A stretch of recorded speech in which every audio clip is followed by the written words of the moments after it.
guys, welcome back to Sit Journey. ඉතින් ගොඩක් ආදරෙන් පිළිගන්න හොඳත් මගේ YouTube channel එකට ඔයගොල්ලෝම. ඉතින් ඔන්න අපි lectures වල eye conditions කතා කරලා ඉවර කරා. දැන් ඊළඟට අපි කතා කරමු මුත්‍රා මාර්ගය ගැන. ඉතින් මේකත් ගොඩක්ම වැදගත් මාතෘකාවක් නිසා මම හිතුවා මුලින්ම ඔයගොල්ලන්ට කතා කරනවා කියලා මේ ගැන. හරි. මෙතනදී මම කතා කරනවා conditions දෙකක් ගැන. හරිද? ඉතින් අපි මුලින්ම දැනගන්න ඕන ගැහැණු සහ පිරිමි දෙගොල්ලොන්ගේ මුත්‍රා මාර්ගයේ තියෙන වෙනස මොකක්ද කියලා. හරිද? බලන්න මේ ෆිගර් එක දිහා. ඉතින් මෙතන මම බොහොම සරල හරිම සිම්පල් පික්චර් එකක් තමයි දාලා තින්නේ ඔයගොල්ලන්ට ලේසියෙන් තේරුම් ගන්න. ඉතින් මේල් සහ ෆීමේල් දෙගොල්ලොන්ගෙම කිඩ්නීස් දෙගොල්ලොන්ටම තියෙනවා දෙක සමානයි. ඊට පස්සේ යුරිටර්ස් එකත් සමානයි දෙගොල්ලොන්ගෙම තියෙනවා. ඊට පස්සේ අමතරව බ්ලැඩර් එක මුත්‍රාශය එක තියෙනවා දෙගොල්ලොන්ටම. ඊට පස්සේ යුරිත්‍රා එක ඒකත් දෙගොල්ලොන්ටම තියෙනවා. නමුත් ෆීමේල් කෙනාගේ යුරිත්‍රා එක ෂෝට්, මේල් කෙනාගේ යුරිත්‍රා එක ලොන්ග්. හරිද? ඊට පස්සේ ගැහැණු කෙනෙක්ට නැති පිරිමි කෙනෙක්ට අමතරව මුත්‍රා මාර්ගයේ පිහිටලා තියෙන අමතර දේ තමයි ප්‍රොස්ටේට් ග්ලෑන්ඩ් එක. ඉතින් මේ පික්චර් එකේ පැහැදිලිව දාලා තිනවා ඔන්න ඔය ටික සරලව තේරුම් ගන්න. මේල් ෆීමේල් දෙකලොන්ගේ මොකද්ද වෙනස කියන එක මුත්‍රා මාර්ගයේ. හරිද? හරි, එහෙනම් අපි ලෙක්චර් එකේ ඉදිරියට යමු. හරි, අපි කතා කරමු urinary tract infections යටතේ මම ඔයගොල්ලන්ට කතා කරනවා මාතෘකා දෙකක්. එකක් acute cystitis, අනිත් එක තමයි pyelonephritis. මුලින්ම කතා කරමු acute cystitis. ඒ කියන්නේ මොකක්ද? ඔයාගේ මුත්‍රාශය ඉන්ෆෙක්ෂන් එකක් නිසා, විස බීජයක් නිසා ආසාදනය වෙනවා නම් එන්නේ එකට තමයි මුත්‍රාශය ආසාදනය තමයි acute cystitis කියන්නේ. ඒක මම ලියලා තියෙනවා bladder inflammation from infection. ඉන්ෆ්ලමේෂන් කියන්නේ ආසාදනය වීම. එතකොට මේන් කෝස් එක මොකද්ද? ප්‍රධාන හේතුව මොකද්ද? මම මෙතන ලියලා තිනවා E. coli. ඔයගොල්ලෝ ඉගෙන ඇති Escherichia coli A levels වලදී එන ඒකට තමයි කියන්නේ E. coli කියලා. හරිද? එයා තමයි ප්‍රධානම හේතුව අපේ මුත්‍රාශය ආසාදනය වෙන්න. එතකොට acute cystitis වලට risk factors ගොඩක් තියෙනවා. මම ඒක මෙන්න මේ විදිහට ලියලා දෙනවා. පළවෙනි එක තමයි බැක්ටීරියාව බැක්ටීරියල් growth යටතේ අපි බලමු. පළවෙනි එක තමයි female shorter urethra. ඔගොල්ලෝ ෆස්ට් ෆිගර් එකේ දකින්න නැති ගැහැණු අයගේ urethra එක කෙටි, පිරිමි අයගේ urethra එක දිගයි. හරිද? එතකොට මෙන්න මේ කෙටි මාර්ගයක් තියෙන නිසා, කෙටි මුත්‍රා මාර්ගයක් තියෙන නිසා ගැහැණු අයට හරි ලේසියෙන් මුත්‍රාශයට මේ ඉන්ෆෙක්ෂන් වලට ඇටැක් කරන්න පුළුවන්, ලේසියෙන් ගමන් කරන්න පුළුවන්. female shorter urethra.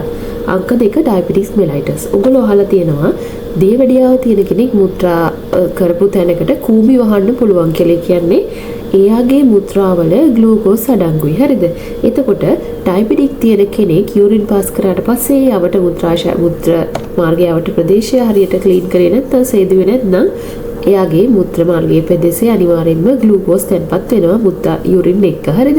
එතකොට බැක්ටීරියා වලට ෆීඩ් කරනවා කියලා කියනවා මෙන්න මේ ග්ලූකෝස් වලින්. ඒ කියන්නේ බැක්ටීරියා වලට ආහාර තියෙන එයාගේ මුත්‍ර මාර්ගයට. එතකොට ඒගොල්ලන්ට ග්‍රෝ වෙන්න ලේසි. එයාගේ ගාණය වැඩි වෙන්න ලේසි. එතකොට UTI එකක් එන්න පුළුවන්, ටක් ගාලා මුත්‍රාශයට ඇටැක් කරන්න පුළුවන් මේ ඉන්ෆෙක්ෂන් වලට. ඊට පස්සේ sexual activity ලිංගික එක්වීමකින් අනිවාර්යෙන්ම ඉන්ෆෙක්ෂන් ඇතුළු වෙන්න ලොකු රිස්ක් එකක් තියෙනවා. හරිද? ඒක එකක්. ඊට පස්සේ poor hygiene ගොඩාක්ම ලෙඩ වලට, disease condition වලට මේන්ම කෝස් එකක් විදියට අපි ගන්නවා poor hygiene. ඒ කියන්නේ හරි පිරිසිදුකමක් නැතිකම. හරිද? ඒ අපි කියමු මුත්‍රා පාස් කරාට පස්සේ, මල් පා කරාට පස්සේ අනිවාර්යයෙන්ම හරියට ක්ලීන් කරේ නැත්නම් ඉන්ෆෙක්ෂන් රැඳෙනවා. ඒක. ඊළඟට කියලා දෙනවා indwelling urinary catheter. මේ කැතේටර් එකක් දාදී ඔයගොල්ලන්ට ගියාට පස්සේ ඉගෙන ගන්න පුළුවන් මොනතරම් විදියට අපි ඉන්ෆෙක්ෂන් එකක් මේ කැතේටර් එකට යනවට පරිස්සම් වෙනවද කියලා. ඒ කියන්නේ මේක ස්ටරයිල් ප්‍රොසීජර් එකක්. හරිද? ඉතින් මේ කැතේටර් එකට මොන විදියකින් හරි අපි ඒක විස බීජ සහිත අතකින් ඇල්ලුවොත් හරි, කොතනක හරි විස බීජ තියෙන සර්ෆේස් එකක මේ කැතේටර් එක තැර වුණාට පස්සේ අපි මේ කැතීටර් එක පේෂන්ට්ගේ ඇතුළට මේ යුරින් මුත්‍රා මාර්ගයේ ඇතුළට ඇතුල් කරොතින් අනිවාර්යයෙන්ම කැතීටර් එක මගින් මුත්‍රා මාර්ගයට ඒ අදාළ ඉන්ෆෙක්ෂන් ඇතුල් වෙන්න පුළුවන්. ඉතින් මේ UTI කියන එකට යුරින් ට්‍රැක් ඉන්ෆෙක්ෂන් කියන එකට මේන්ම කෝස් එකක් වෙනවා මේ ඉන්වලින් යුරිනරි කැතීටර්ස් කියන එක. හරිද? ඊට පස්සේ මම එතනින් යටින් දාලා දිනවා සිස්ටර්ස්කොපි කියලා. සිස්ටර්ස්කොපි කියන්නේ ඒ වගේම කැතීටර් එක වගේ පුංචි ටියුබ් එකක් කැමරාවක් සහිතව අපේ මුත්‍රාශයට යුරිත්‍රා වලට ඇතුල් කරන එක. ඒ කියන්නේ මුත්‍රාශය හෝ යුරිත්‍රා වල මොන හරි එක්ක මුත්‍රකල් මොන හරි එක යුරිනරි බ්ලැඩර් කැන්සර් එකක් ඒ වගේ දෙයක් තියෙනවා නම් ඒ බ්ලැඩර් එකේ තියෙන ඒ ස්කින් සර්ෆේස් එක කොහොමද මොන හරි වෙනසක් තියෙනවද කියලා බලන්න නම් ඒ චේන්ජස් බලන්න නම් ડોක්ටර්ස්ලා සිස්ටර්ස්කොපි කරනවා. ඉතින් එන්නේ වගේ මොනවා හරි ප්‍රොසීඩියර් එකකින් වුණත් ඉන්ෆෙක්ෂන් ඇතුල් වෙන්න පුළුවන්. හරිද? හරි අපි ඊළඟ පේජ් එකට යමු. ඕකේ. හරි ඊළඟට මම කියලා දෙනවා බ්ලැඩර් එම්ප්ටින්. ඉතින් UTI වලට ප්‍රධාන හේතුවක් වෙනවා මෙන්න මේ මුත්‍රාශය හරියට හිස් නොවීම. ඉතින් අංක 1 මම කියලා දෙනවා ඕල්ඩ් ඒජ්. වයසක අයට සමහර වෙලාවට හරියට සම්පූර්ණයෙන් මුත්‍රා ටික එළියට යවා ගන්න බැරි වෙන අවස්ථා තියෙනවා. ඉතින් එතකොට එතනදී මුත්‍රා ඉතුරු වෙනවා බ්ලැඩර් එකේ. එතනදී ඉන්ෆෙක්ෂන් රිස්ක් එකක් තියෙනවා. ඊළඟට BPH. BPH කියන්නේ benign prostatic hyperplasia. පිරිමි අයට විතරක් එන දෙයක් මේක. ඔගොල්ලෝ ෆස්ට් එකේ දකින්නදී prostate gland එක පිරිමි අයට තියෙන. ඉතින් මෙතනදී සමහර අයගේ මේ prostate gland එක ඉදිමෙනවා. ඉතින් අන්නේ ආගේ අවස්ථාවලදී යුරින් එළියට හරියට යන්නේ නැහැ, බ්ලැඩර් එක එම්ටි වෙන්නේ නැහැ. ඊළඟට constipation කියන්නේ මලබද්ධය. හරියට ඕගොල්ලෝ මල පහ කරන්න බැරි වුණොත් ඒ patient එතනදී එනවා ප්‍රෙෂර් එකක්. එතනදීත් යුරින් හරියට එළියට යන්නේ නැති වෙන්න පුළුවන්. හරිද? අංක 4 යටතේ මම කියලා දෙනවා kidney stones. ඒ කියන්නේ වකුගඩු වල ගල් තැන්පත් වුණොත් එතනදීත් මුත්‍රා හරියට පිට වෙන්න නැති වෙන්න පුළුවන්. ඒ අවහිරතාවයන් නිසා. ඊට පස්සේ නියුරොජෙනික් බ්ලැඩර්. නියුරොජෙනික් බ්ලැඩර් කියන්නේ අවශ්‍ය වෙලාවට දැන් අපිට අවශ්‍ය නම් යුරින් පාස් කරන්න පුළුවන් නැත්නම් අපිට අවශ්‍ය නැත්නම් ටික වෙලාවක් අපිට රඳවාගෙන ඉන්න පුළුවන් අදාළ ස්ථානයට යනකම්. හරිද? නමුත් සමහර අයට තියෙන නියුරොජෙනික් බ්ලැඩර් කියන්නේ ඒකට හැම කන්ට්‍රෝල් නෑ, අන්කන්ට්‍රෝල්. හිටිගම යුරින් යනවා, හිටිගම යුරින් යන්නේ නෑ. ඒ කියන්නේ Tamanට කන්ට්‍රෝල් කරන්න බෑ. හරිද? අන්නේ වගේ එකට කියනවා නියුරොජෙනික් බ්ලැඩර් එකක් තියෙනවා කියලා. එහෙම අයටත් මෙන්න මේ බ්ලැඩර් එම්ප්ටි කියන ප්‍රශ්නේ එනවා. හරිද? ඊළඟට අපි කතා කරමු UTI තියෙන කෙනෙක්ගේ යුරින් ට්‍රැක් ඉන්ෆෙක්ෂන් තියෙන කෙනෙක්ගේ මොනවද තියෙන ලක්ෂණ කියලා. UTI assessment findings. එතනදී ප්‍රධාන වශයෙන්ම කියනවා urinary burning, urgency and frequency.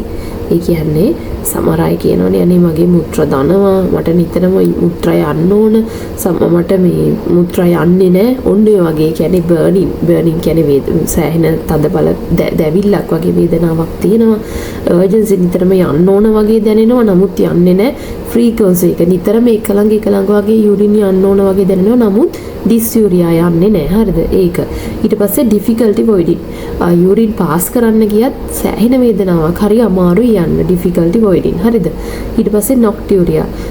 රැට urine pass වෙනවා. හරිද? රැට යනවා යුරින්. ඊට පස්සේ cloudy and malodorous urine. ඒ කියන්නේ නිකන් අර යුරින් ක්ලියර් පාටක් නෙවෙයි තියෙන්නේ. නිකන් අර cloudy නිකන් වලාකුළු වගේ රැඳිච්ච නිකන් අපහැදිලි malodorous. ඒ කියන්නේ හරි ස්මෙල් එකක්, හරි දුර්ගන්ධයක් තියෙන යුරින් තමයි මෙහෙම ඉන්ෆෙක්ෂන් එකක් තියෙන කෙනෙක්ගේ පාස් වෙන්නේ. ඊට පස්සේ මේ ප්‍රධානම එකක් තියෙනවා confusion. ඒ කියන්නේ mental status change වෙනවා. මේක වෙන්නේ older adults ලට, වයසක අයට. වයසක අයගේ යුරින් පාස් වෙන්නේ නැති වුනහම මේ confusion කියන තත්ත්වය එනවා. හරි? ඔන්න ඊළඟට කතා කරන නර්ස් කෙනෙක් හැටියට අපි කොහොමද ફોකස් කරන්නේ මේ UTI care එකට. පළවෙනි එක කියලා දෙනවා assessing and treating infection. අපි ඒ අදාළ ඉන්ෆෙක්ෂන් එකට ට්‍රීට් කරන්න ඕන සහ මොකද්ද මේ ඉන්ෆෙක්ෂන් එක කියන එක හොයාගන්න ඕන. හරිද? ඊට පස්සේ manage dysuria and pain. දැන් මෙතනදී මම කිව්වා UTI තියෙන කෙනෙක්ගේ dysuria එක. ඒ කියන්නේ යුරින් පාස් වෙන්නේ නැහැ සහ ලොකු pain එකක් තියෙනවා, ලොකු වේදනාවක් තියෙනවා. ඉතින් මෙන්න මේ දෙක අපි manage කරන්න ඕන නර්ස් කෙනෙක් හැටියට. ඊට පස්සේ prevent recurrent UTI teaching. ඊට පස්සේ මෙන්න මේ recurrent urine, ඒ කියන්නේ නිතර මෙන්න මේ urine tract infection එන එක ගැන අපි patient teach කරන්න ඕන කොහොමද මේක වළක්වා ගන්න කියන එක. ඊට පස්සේ කියනවා encourage adequate food intake. අපි කියනවානේ මුත්‍රාශය මොනවා හරි ප්‍රශ්නයක් තියෙනකොට පුළුවන් තරම් වතුර බොන්න කියලා. ඒ කියන්නේ අර තියෙන ඉන්ෆෙක්ෂන් එක බැක්ටීරියා එක ෆ්ලෂ් අවුට් වෙන්න මේකේ බ්ලැඩර් එකෙන් වැඩිපුර අපි වතුර බීලා හොඳින් යුරින් පාස් කරොත් ඒ බ්ලැඩර් එකේ තියෙන යුරිත්‍රා වල තියෙන ඉන්ෆෙක්ෂන් එක එළියට එනවා. හරිද? වැඩිපුර අපි යුරින් පාස් කරාම ඊට පස්සේ ඒක නර්ස් කෙනෙක් හැටියට අපි දැනගන්න ඕනේ adequate food intake කරන්න. ඇතිපදම් patient වතුර දෙන්න. ඊට පස්සේ frequent bladder emptying. කියන්නේ අපි නිතර patient encourage කරන්න ඕන යුරින් පාස් කරන්න කියන එක අඩුම ගන්න පැය 3කට වරක්වත්. හරිද? ඊට පස්සේ ස්පෙෂල්ම අපි නර්ස් කෙනෙක් හැටියට patient අපි UTI කියලා diagnose කරන patient කෙනෙක් ඉන්නවා. අපි එයාට යුරින් ඇනලයිසිස් කරන්න ඕන. හරිද? ඒ කියන්නේ යුරින් අරගෙන ඒක චෙක් කරන්න යවන්න ඕනේ. ඉතින් ඊට පස්සේ යුරින් කල්චර් එක ගනිද්දී අපි අහලා තියෙනවානේ යුරින් ට්‍රැක් ඉන්ෆෙක්ෂන් කෙනෙක් අපි සාමාන්‍යයෙන් යුරින් කල්චර් එක ගන්නවා. මේ කල්චර් එක ගන්නකොට නර්ස් කෙනෙක් හැටියට ස්පෙෂල්ම අපි ඇන්ටිබයොටික් ස්ටාර්ට් කරන්න කලින් තමයි අපි මේ කල්චර් එක ගන්න ඕන. ඇන්ටිබයොටික් ස්ටාර්ට් කරාට පස්සේ අපි මේ කල්චර් එක අරගෙන වැඩක් නැහැ. හරිද? ඊට පස්සේ අපි මේ යුරින් කලෙක්ට් කරද්දි මම ඒක වෙනම කියලා දෙන්නම් කල්චර් එකකට යුරින් ගන්නේ කොහොමද කියලා. ගනිද්දී අපි මුලින්ම පාස් වෙන යුරින් ටික ගන්නෙත් නැහැ. අන්තිමට පාස් වෙන යුරින් ටික ගන්නෙත් නැහැ. මැදදී පාස් වෙන යුරින් ටික තමයි අපි කලෙක්ට් කරගන්න ඕන. ඒකට කියන්නේ මිඩ් ස්ට්‍රීම් යුරින් කියලා. හරි?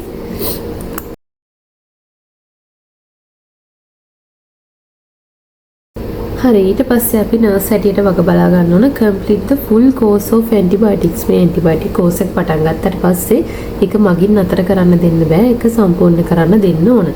monitor for pyelonephritis. මම ඊළඟට කතා කරන මාතෘකාව pyelonephritis එනවද කියලාත් අපි මොනිටර් කරන්න ඕන. හරිද? UTI තියෙන කෙනෙක් නම්. ඊට පස්සේ if client has an urinary catheter discontinue as soon as possible.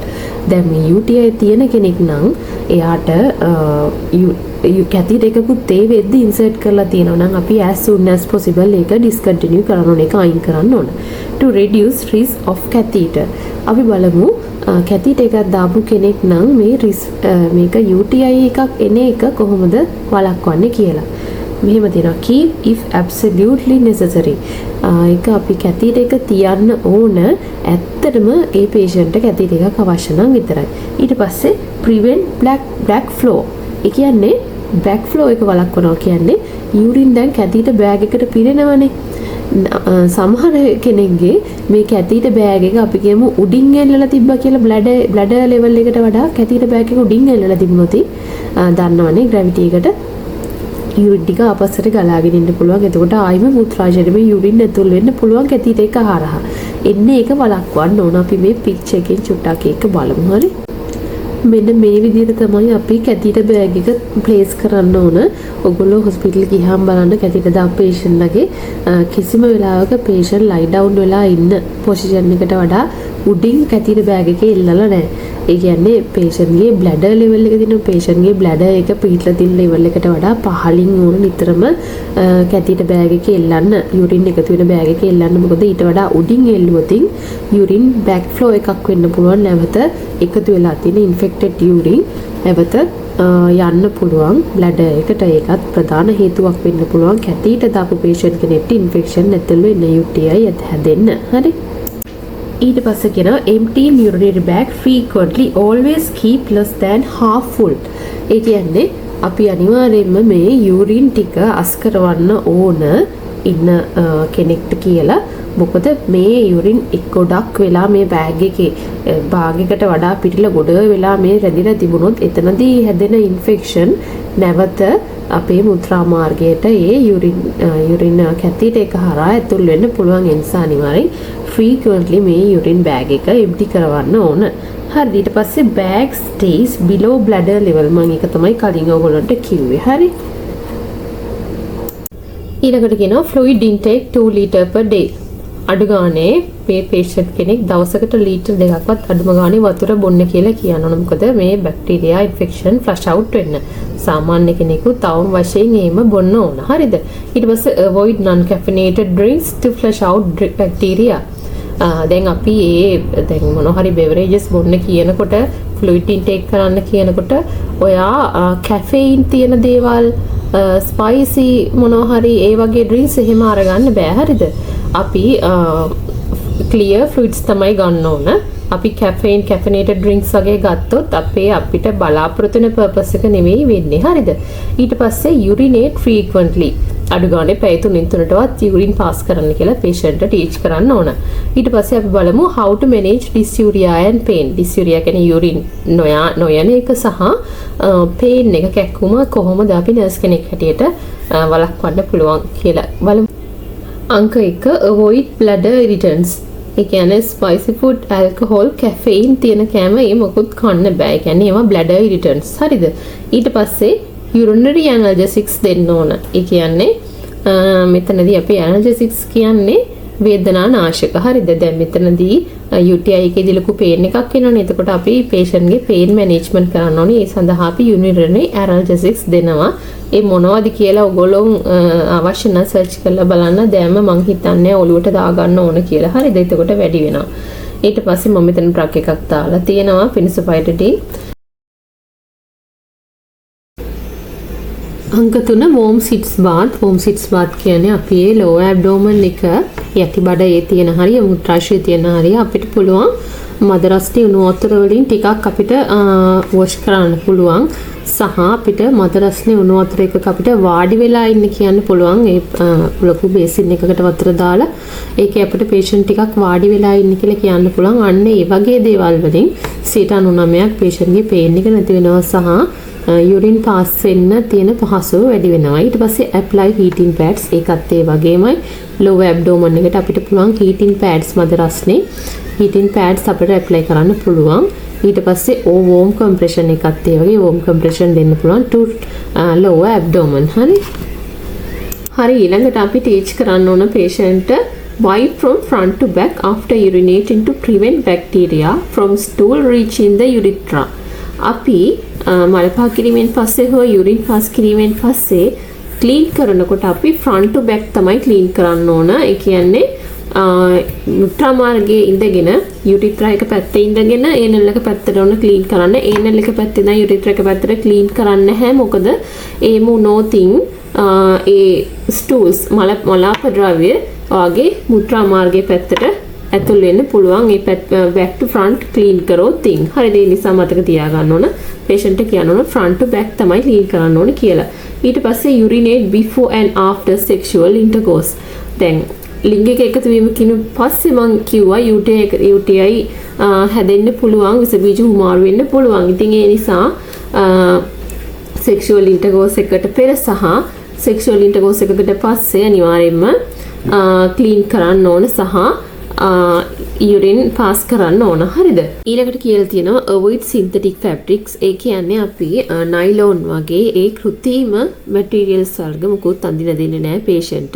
ඉතින් මේ වගේ UTI risk එකක් තියෙන කෙනෙක්ට හෝ UTI දැනට තියෙන කෙනෙක් නම් ඒගොල්ලෝ අයට දෙන්න ඕන underwears cotton loose fit නේ කියන්නේ හිර වෙච්ච ඇඳුම් අඳින්න දෙන්නේ නැහැ. සහ cotton underwears තමයි දෙන්න ඕන. ඊට පස්සේ ඒක එහෙම කරන්නේ moisture එක build up වෙන එක වළක්වන්න. මම මෙතන ලියලා තිනවා wear to moisture build up කියලා. මෙතන reduce moisture build up තමයි තියෙන්න ඕන. හරිද? හරි එහෙනම් මම ඔන්න දැන් urine tract එක යටතේ මම කිය conditions දෙකයි මම කතා කරන්නේ. අද මම කතා කරන්නේ urine tract infection. එතනදී cystitis ගැන මම අද කතා කරා. ඊළඟට අපි කතා කරමු pyelonephritis. හරිද?